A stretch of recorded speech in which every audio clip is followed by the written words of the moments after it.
മഹാരാഷ്ട്രയിലെ രത്നഗിരിയിൽ 19 വയസ്സുകാരെ നഴ്സിംഗ് വിദ്യാർത്ഥിനിയെ ബലാത്സംഗം ചെയ്തു. ജില്ലാ ആശുപത്രിയിൽ നിന്ന് വീട്ടിലേക്ക് പോകും വഴി ഓട്ടോ ഡ്രൈവർ വെള്ളത്തിൽ മയക്കുമരുന്ന് കലർത്തി നൽകി പീഡിപ്പിച്ചെന്നാണ് പെൺകുട്ടിയുടെ മൊഴി. അന്വേഷണം ഊർജിതമല്ലെന്ന് ആരോപിച്ച് ജില്ലാ ആശുപത്രിയിലെ ജീവനക്കാരും നാട്ടുകാരും റോഡ് ഉപരോധിച്ച് പ്രതിഷേധിച്ചു.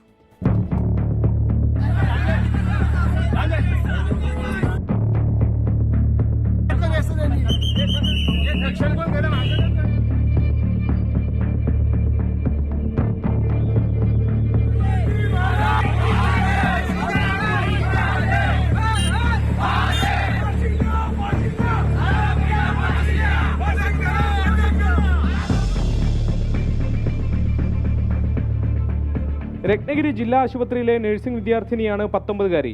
പുലർച്ചെ അബോധാവസ്ഥയിൽ വഴിയരികിൽ കണ്ടെത്തിയ പെൺകുട്ടിയെ ആശുപത്രിയിൽ എത്തിക്കുകയായിരുന്നു. പരിശോധനയിൽ ശാരീരിക പീഡനത്തിനിരയായിട്ടുണ്ടെന്ന് വ്യക്തമായി. തുടർന്ന് ബോധം വന്നപ്പോൾ പോലീസ് മൊഴിയെടുത്തു.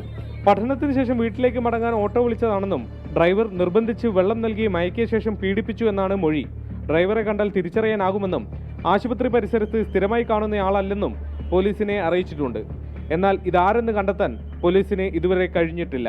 ഇതോടെ ജില്ലാ ആശുപത്രിയിലെ ജീവനക്കാരും നാട്ടുകാരും പ്രതിഷേധം തുടങ്ങി. ദേശീയപാത ഉപരോധിച്ചായിരുന്നു പ്രതിഷേധം.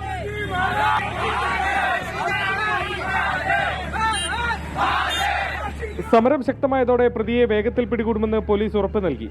പ്രത്യേക അന്വേഷണ സംഘത്തെ നിയമിച്ചു. ഓട്ടോറിക്ഷയുടെ CCTV ദൃശ്യങ്ങൾ കേന്ദ്രീകരിച്ചാണ് അന്വേഷണം പുരോഗമിക്കുന്നത്. പെൺകുട്ടി അപകടനില തരണം ചെയ്തുവെന്നാണ് ആശുപത്രി നൽകുന്ന വിവരം. 24 മുംബൈ.